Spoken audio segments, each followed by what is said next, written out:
CFT। अच्छा, थोड़ा सा अगर किसी ने पढ़ा हो तो कोई बताएगा इसको CFT नाम क्यों दिया?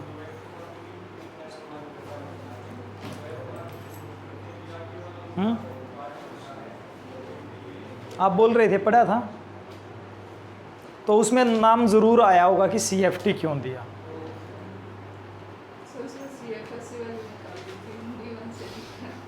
ये झूठ वाली बात हुई ना, वो बात ठीक है। आपने ये कहा कि हमने पढ़ के देखा, मैं न्यूमेरिकल सोल्व करने की ये बात नहीं कर रहा, एग्जाम्पल सोल्व करने के लिए, ठीक है। इसको क्रिस्टल फील्ड थ्योरी इसलिए बोला जाता है क्योंकि जो यहाँ पर कॉम्प्लेक्स बनते, कंपाउंड बनते हैं, वे क्रिस्टल्स फॉर्म में होते हैं, आयनिक फॉर्म में होते हैं भाई। समझ में आई बात? इस वजह से उसको क्रिस्टल फील्ड थ्योरी का नाम दिया गया। समझ रहे हो कुछ? एक और जो आप बार बार पढ़ते आए थे कि हमने आपको एग्जाम्पल तो करवाई दिए थे कि जब ऑक्सीडेशन स्टेट निकाली जा रही थी वो मेटल के ऊपर आ रही थी, तो चार्ज किसके ऊपर आता है? मेटल के ऊपर, है ना। तो लिखें इसमें 1 बाय 1 कुछ लिखवाता हूँ मैं इसमें से। लिखो CFT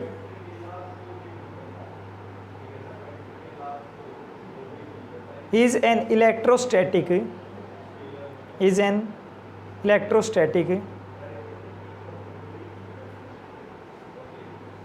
approach regarding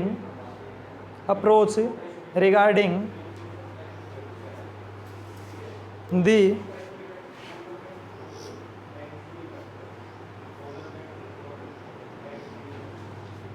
coordination complex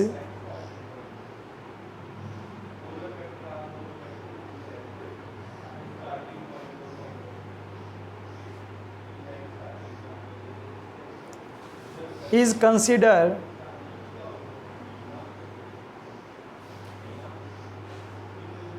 ये लिखो, crystal field theory is electrostatic approach in which coordination complex considering as central metal, considering a central metal ion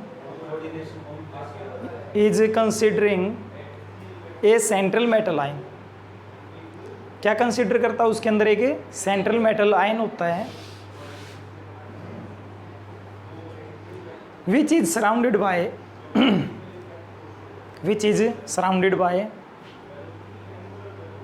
a cage of anion और ligands। ऐसा ही था भाई कि जो कॉम्प्लेक्स आपके पास था उसके अंदर एक सेंट्रल एटम होता है, जिसके चारों तरफ एनायंस होते हैं, और वो उसमें केज क्या होता है? पिंजरे की तरह। तो यहाँ पर ऑक्टाहेड्रल है या फिर टेट्राहेड्रल है, तो है तो उसके आसपास में ही ना सारे के सारे, या फिर वहाँ पर एनायन होगा, या फिर कि उसको क्या करें, वहाँ पर आपके क्या कंसिडर करेंगे? लिगेंड्स को कंसिडर करेंगे। हो जाएगा। दूसरा लिखें,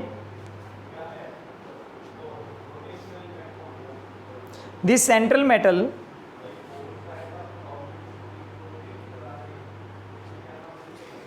is regarded as cation having charge equal to its oxidation number,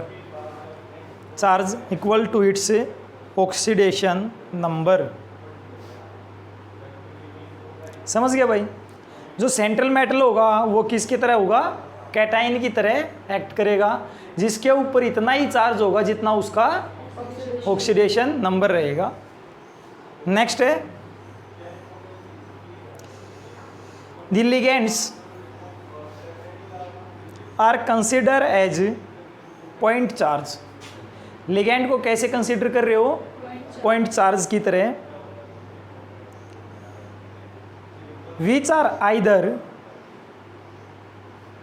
negatively charged anion which are either negatively charged anion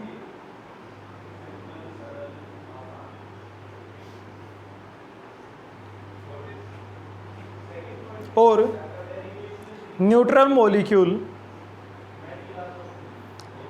having lone pair of electrons। बात समझ में आई भाई? समझे बेटा ये लाइन या नहीं समझे? जो लिगेंड्स है उसको किसकी तरह कंसिडर किया? पॉइंट चार्ज की तरह, जिसके अंदर जो लिगेंड्स होंगे किस तरह होंगे? या तो नेगेटिवली चार्ज होंगे या फिर न्यूट्रल होंगे, जिसके अंदर लोन पेयर रहेंगे, जो कि लोन पेयर डोनेट करके क्योंकि बॉन्ड बनता है। इसको बंद करते, बंद करते, बंद। ठीक है, हो जाएगा। नेक्स्ट लिखिए,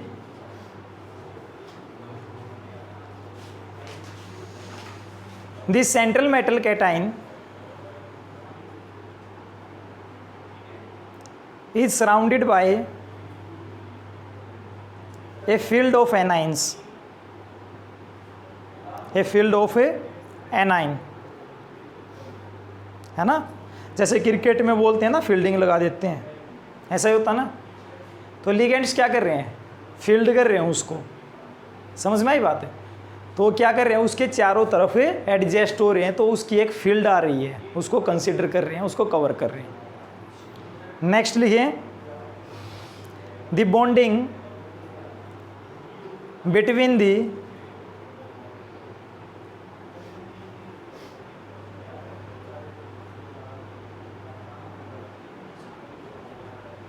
metal cation and ligands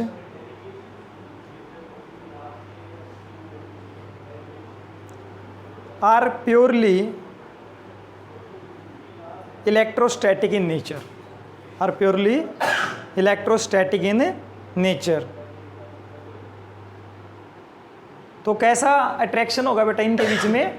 electrostatic force of attraction होगा। कहाँ पर होता? पॉजिटिव नेगेटिव के बीच में होता है इलेक्ट्रोस्टैटिक, है ना? नेक्स्ट लिखिए, the electrons of metal cation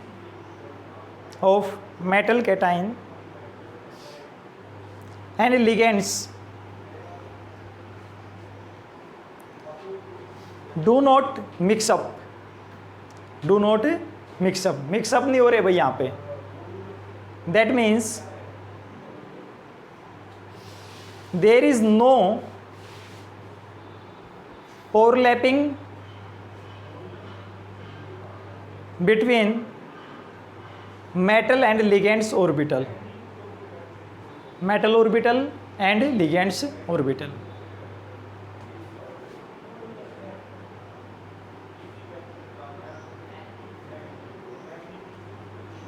it means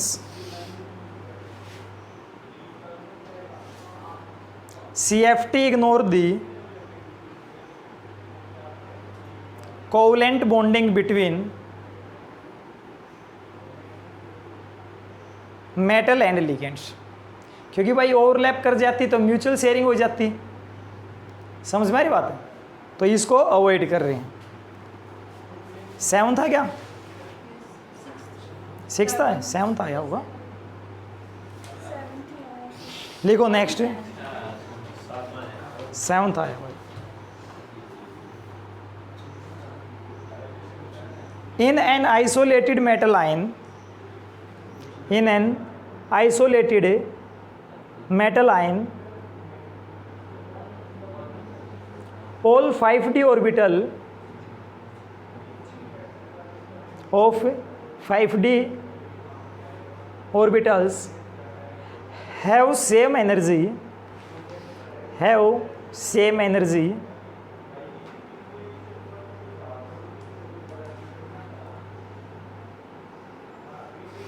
and which are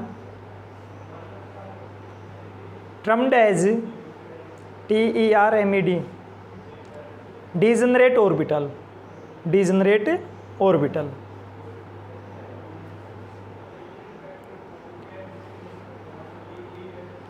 next लिखिए,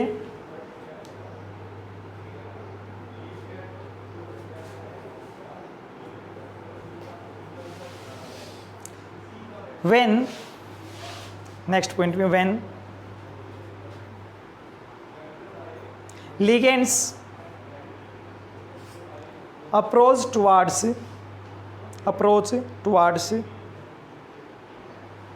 central metal cation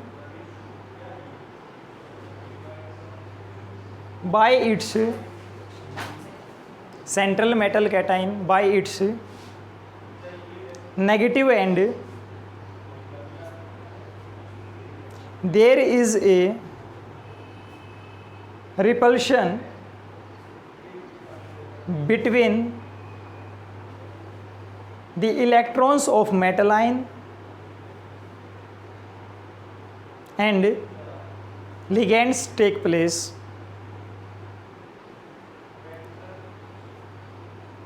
So that splitting of d orbital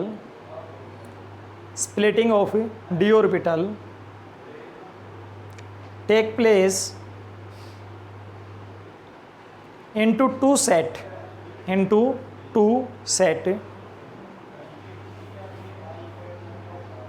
of d orbitals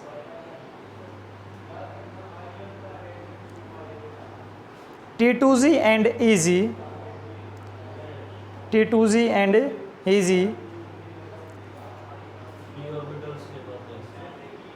दोबारा ना आए भाई, मैं तो जोड़ जोड़ के बता रहा हूँ। d orbitals T2z and EZ having different energy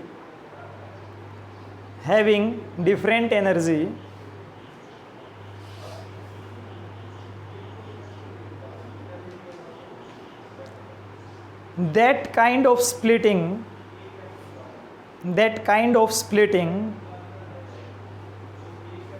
of d orbital under the influence of electrostatic field of ligand is called as crystal field splitting.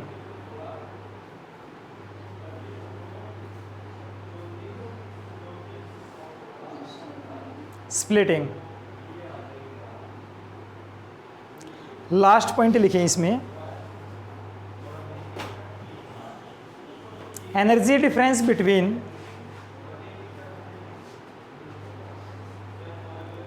T2z and EZ,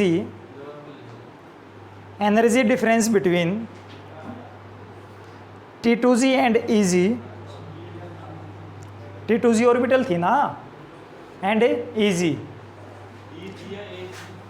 T2z and EZ मैंने आपको बताया ना, दो में split हो जाती हैं, कल आए थे तो फिर बताया तो था T2z एंड EZ। हाँ,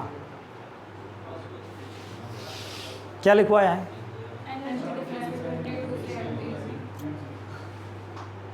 orbitals is represented of orbital is represented by delta.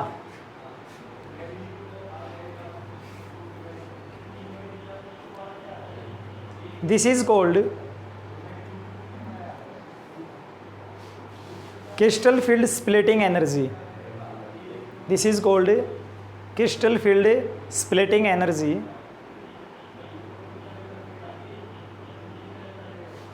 हो जाएगा भाई, कर लोगे? ठीक है। क्या कंडीशन बताई भाई? सारी की सारी चीज़ें कि पहले उसको पॉइंट चार्ज की तरह कंसीडर करते हैं, लिगेंड्स इसमें नेगेटिव चार्ज की तरह कंसीडर होता है, जितना सेंट्रल मेटल के ऊपर चार्ज होता है उतना ही उसका ऑक्सीडेशन स्टेट होती है। जब लिगेंड्स अप्रोच करते हैं उसके नज़दीक तो वो क्या करते हैं, उसकी फील्ड में आ जाते हैं, तो वो स्प्लिट हो जाती है। स्प्लिट होने की वजह से दो एनर्जी अलग अलग हो जाती है, दो ऑर्बिटल, एक सेट T2g का बनता है और एक सेट EG का बनता है। दोनों की जो एनर्जी होती है वो डेल्टा से रिप्रेजेंट करते हैं। समझ में आई बात? इस एनर्जी को आप क्रिस्टल फील्ड स्प्लिटिंग एनर्जी कहते हो जाएगा। तो कैसे हुआ था, ये 5 ऑर्बिटल है बेटा अपने पास, dxy, dyz, dzx, dx square dash Y square और dz स्क्वायर। जैसे ही लिगेंड्स इसके नज़दीक आएगा तो ये जो ऑर्बिटल है इसकी एनर्जी बढ़ जाएंगी। अब बिल्कुल नज़दीक नहीं आया है, ठीक है, तो इसको आप फेज़ 1 बोलते हो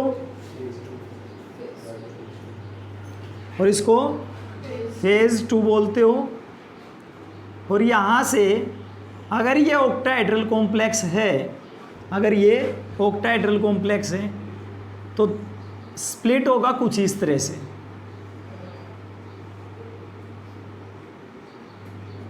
जो ये नीचे वाले है इसको बोलते हैं T2g का एक सेट बन गया 3 ऑर्बिटल का, और ये EG का एक सेट बन जाता है, हो जाएगा। जो ये होता हमारे पास सेंटर, इसको बेरी सेंटर बोलते हैं। क्या बोलते हैं? बेरी सेंटर बोलते हैं। जो ये एनर्जी होती है -0.4 डेल नोट होती है, ऊपर वाली एनर्जी 0.6 डेल नोट होती है।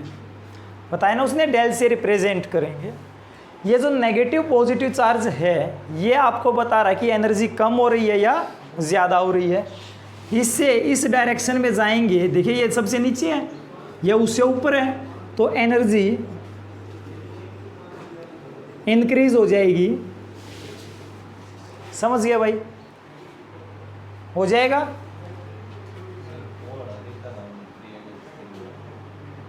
क्या रहा? कलर है NH3 और Cl3 में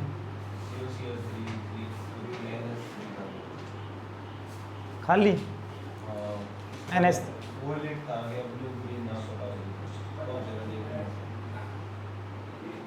आज याद दिलाना मुझे, मैसेज कर दिया।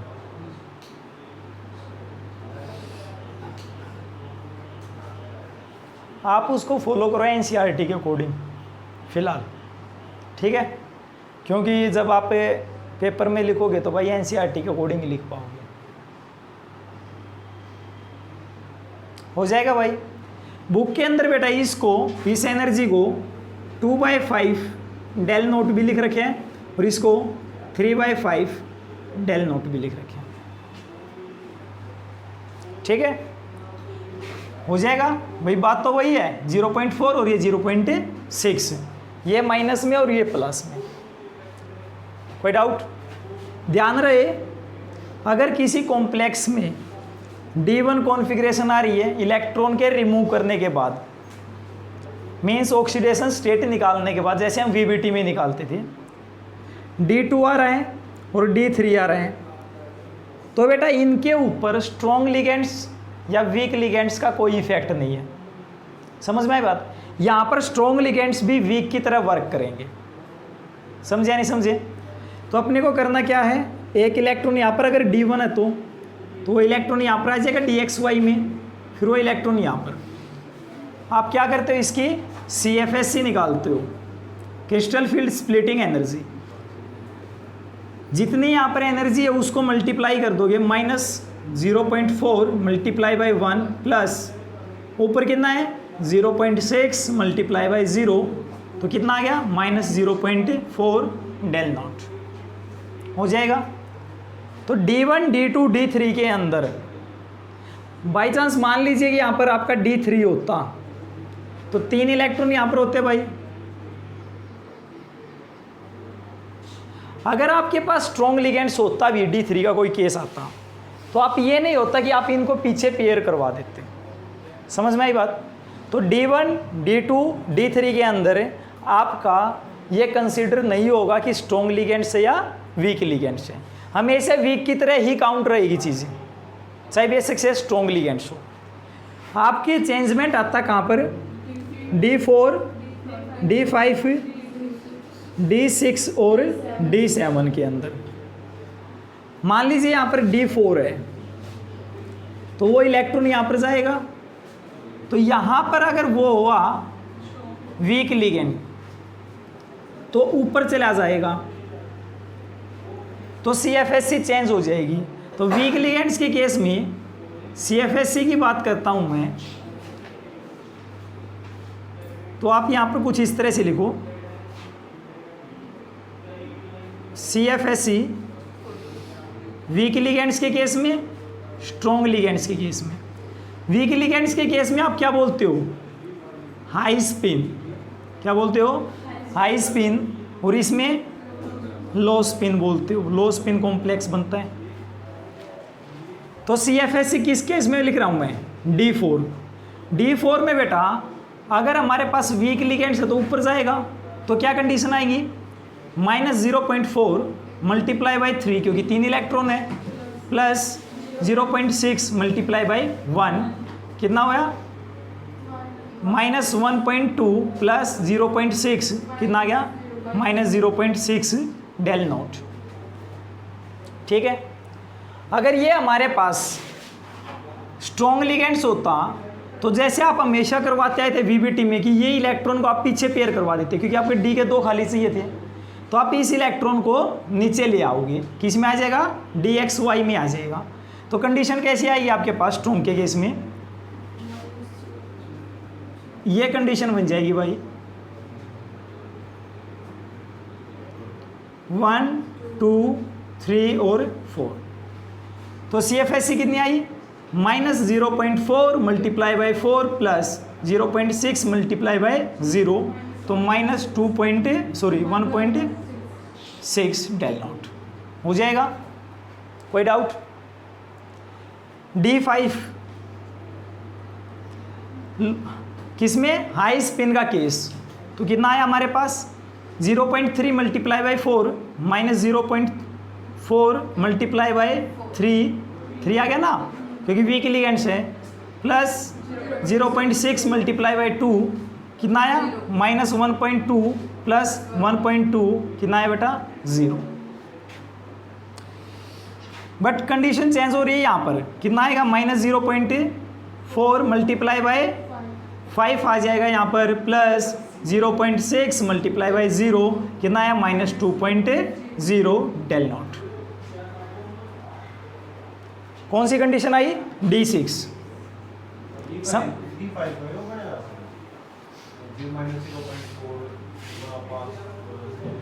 हाँ बिल्कुल होगा भाई, कौन सा पढ़ रहे हैं हम, स्ट्रॉन्ग लिगेंड्स, लो स्पिन, तो वे दोनों इलेक्ट्रॉन को नीचे पेयर नहीं करवा देगा, टोटल 5 इलेक्ट्रॉन हो जाएंगे, तो कितनी एनर्जी है, -0.4 मल्टीप्लाई बाई 5। समझ में आई बात। अब एक आप करके देख लो, आपको समझ में आ जाएगा, D6 निकाल के देख लो।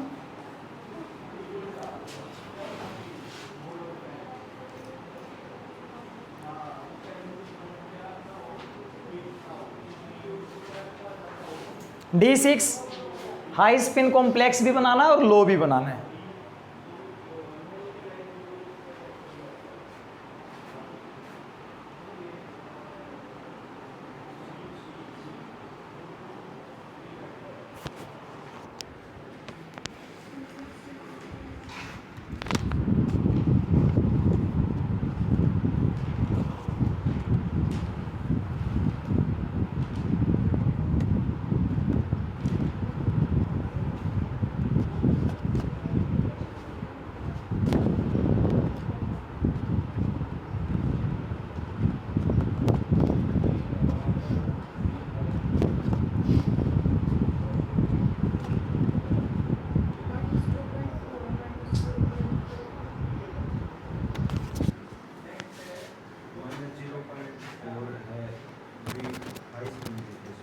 हाई स्पिन के केस में कितनी है, -0.4। ठीक है, next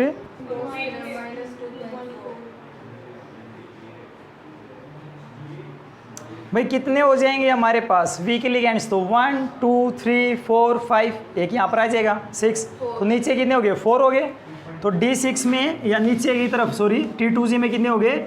-0.4 multiply by 4 plus 0.6 multiply by 2, तो कितना हो गया? -1.6 प्लस 1.2, तो कितना हो गया? -0.4 डेल नॉट। जबकि अपने पास क्या होता है? D6 लो स्पिन कॉम्प्लेक्स होता, मीन्स स्ट्रॉन्ग लिगेंड्स होता, तो क्या करते? ये यहाँ से 1 2 3 4 5 6 नीचे आ जाते हैं, तो कितना आता? -0.4 multiply by 6 plus 0.6 multiply by 0, तो -2.4 डेल नॉट आ जाता भाई। समझे नहीं समझे? तो D7 कितना आएगा? D7 वीक लिगेंड्स का केस है, तो 1 2 3 4 5 6 7, 5 इलेक्ट्रॉन नीचे है, 500 के 20, -2.0 कितना आ गया बेटा यहाँ पर? -2.0 प्लस 1.2 -0.8 डेल नॉट आएगा। कोई दिक्कत भाई? इसमें कितना आएगा स्ट्रॉन्ग लिगेंड्स के केस में? 1 2 3 4 5 6, एक 7 ऊपर गया है ना, तो ऊपर गया तो हमारे पास कंडीशन कौन सी आई भाई? 6 चौक 24, तो -2.4 प्लस 0.6, तो -1.8 डेल नोट आएगी। हो जाएगा? D8 का चाहे आप स्ट्रॉन्ग लिगेंड्स लगाइए चाहे वीक लगाइए, आपका सेम आएगा। एक बार देख लीजिए D8 की क्या कंडीशन है। D8 मैं डायरेक्ट यही बना देता हूँ,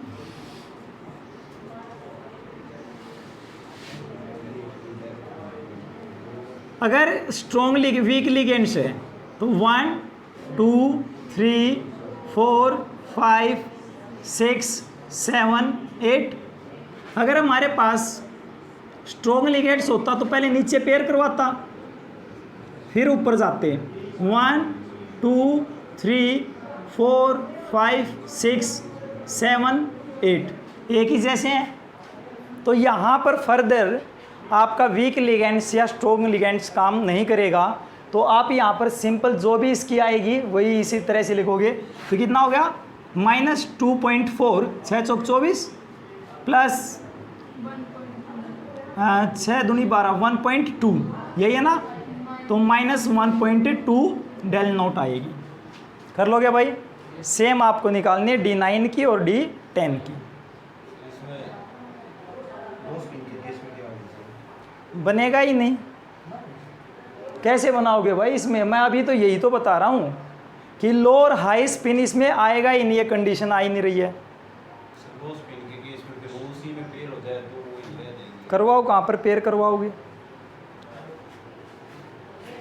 भाई? आप लो स्पिन का मतलब ये बोल रहे स्ट्रॉन्ग लिगेंड्स लिया आपने, भाई पेयर कहाँ पर होते थे? ये तो कभी नहीं होता था कि ये यहाँ से यहाँ पेयर हो जाए। समझ में आई बात? हम वीबीटी में क्या करते थे? 2 ऑर्बिटल खाली रखते थे डी की, तो आप इनको इनमें पेयर करवाते थे, ना कि इसको यहाँ पर पेयर करवाया। ये कंडीशन कब आती थी आपकी कि आपको यहाँ से ये पेयर करवाना पड़े? आपकी स्क्वायर प्लेनर की कंडीशन में, है ना, DsP2 की कंडीशन में। अभी तक हम ऑक्टाहेड्रल की बात कर रहे, तो ऑक्टाहेड्रल में हमने कभी ऐसा नहीं किया कि हमने यहाँ का इलेक्ट्रॉन को इसमें डाल दिया हो, dz के इलेक्ट्रॉन को dx² में डाल दिया हो, कभी ऐसा नहीं किया। समझ रहे हो? तो ये कंडीशन आएगी। हो जाएगा? अब बात कर लेते हैं हम इसी में टेट्राहेड्रल कॉम्प्लेक्स की, तो कैसे काम करेगा। ज़्यादा चेंजमेंट नहीं भाई, थोड़ा सा चेंजमेंट है बस। इसको आप पलट दोगे, इसी को यहाँ से 2 ऑर्बिटल तो आ जाएंगी नीचे, dx² -y² dz², और 3 ऑर्बिटल चली जाएंगी ऊपर। एनर्जी हो जाएगी -0.6 प्लस 0.4। ये कंडीशन रहेगी भाई टेट्राहेड्रल के केस में। उल्टा हो जाएगा। समझे या नहीं समझे? तो मैंने जो आपको वीबीटी के अंदर टेट्राहेड्रल के जो न्यूमेरिकल सोल्व करवाए थे, जो आपको एग्जाम्पल दिए थे, आप उसी एग्जाम्पल को सेम इसमें लगा के देख लेना। दिए थे ना टेट्राहेड्रल sp3 हाइब्रिडाइजेशन जिसकी आई थी, तो उसमें जो भी आपके यहाँ पर वैल्यू आई हो वो आप यहाँ पर रख के देख लोगे, आप CFSE निकाल लोगे। अच्छा, यहाँ से पैरामैग्नेटिक डायमैग्नेटिक भी बता सकते हो। जैसे इसमें पैरामैग्नेटिक करैक्टर अलग आएंगे, स्ट्रॉन्ग फील्ड के केस में अलग आएंगे, हाई स्पिन में अलग, लो स्पिन में अलग अलग आएंगे। क्योंकि भाई जब हाई स्पिन यहाँ से कौन सा देगा, लो स्पिन देगा, तो यहाँ पर पेयर अप हो जाता है। तो मान लीजिए मैं D4 की बात करता हूँ, तो यहाँ पर 2.6 इसकी बोर मैग्नेटोन की वैल्यू और पैरामैग्नेटिक करैक्टर 2 इलेक्ट्रॉन से आएंगी। अब यहाँ पर 4 इलेक्ट्रॉन अनपेड है, तो जो कलर वगैरह हर एक चीज़ में क्या मिलेगा, डिफरेंट मिलेगा भाई, डिफरेंस मिलेगा कि अलग अलग होंगी, क्योंकि अनपेड इलेक्ट्रॉन के ऊपर भी डिपेंड करता है कितना कलर आ रहा है, किस तरह का कलर आ रहा है। हो जाएगा, कर लोगे या नहीं, बताओ भाई, ठीक है।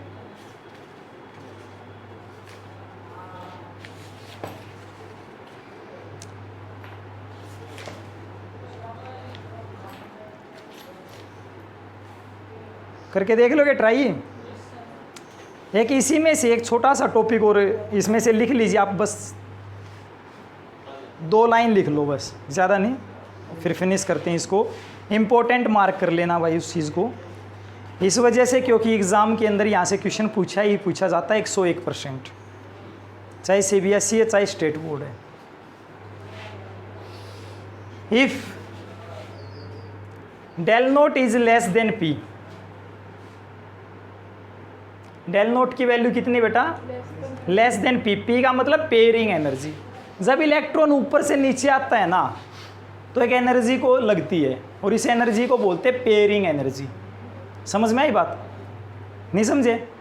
तो क्या होता है, जब वो इलेक्ट्रॉन यहाँ से यहाँ पर पेयर करवाते हो आप स्ट्रॉन्ग लिगेंड्स के केस में, ठीक है, तो एनर्जी जो लगती है उसको क्या बोलते हैं आप, पेयरिंग एनर्जी। तो क्या कहता है, if del naught is less than P, then 4th electron enter in easy orbital, in easy orbital, so we get configuration, कौन सी मिलेगी बेटा, इसकी कॉन्फ़िगरेशन लिखनी आ जाएगी, इलेक्ट्रॉनिक कॉन्फ़िगरेशन तो लिखोगे T2Z3 EZ1।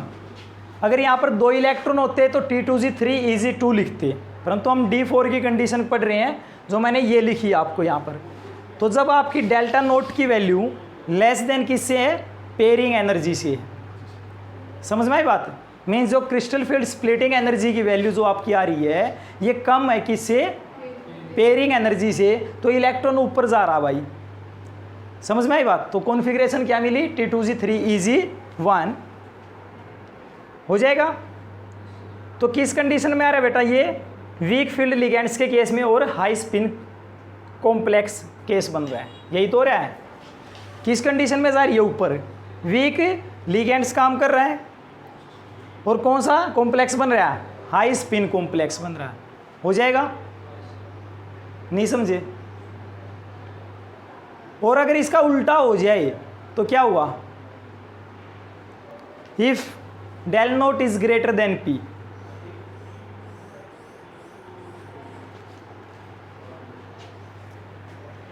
If del naught is greater than P, तो क्या होगा बेटा, जो 4th इलेक्ट्रॉन है वो T2Z ऑर्बिटल में आ जाएगा ना। 4th इलेक्ट्रॉन किस में आ जाएगा, T2Z में आ जाएगा। इलेक्ट्रॉनिक कॉन्फ़िगरेशन कौन सी मिलेगी आपको, T2Z4। वेरी गुड, कौन सी मिलेगी, T2Z4 मिलेगी आपको। समझे नहीं समझे? ये कंडीशन कौन सी आ रही है, स्ट्रॉन्ग लिगेंड्स के केस में लो स्पिन कॉम्प्लेक्स बना रहा है। समझे या नहीं समझे भाई? हो जाएगा, कर लोगे। ये दोनों लाइनें आपको ध्यान रखनी है। वो यहाँ से आपसे क्वेश्चन पूछता है कि भाई क्या आंसर बनेगा इसका। वो आपसे क्वेश्चन करता है कि ये जो पेयरिंग एनर्जी है इसका क्या खेल है। समझ में आई बात? ये ग्रेटर देन हो तो क्या होगा और लेस देन हो तो क्या होगा, डेल नोट की वैल्यू से। हो जाएगा। नेक्स्ट क्लास में हम एक डायग्राम और पढ़ेंगे जो कि है स्क्वायर प्लेनर का,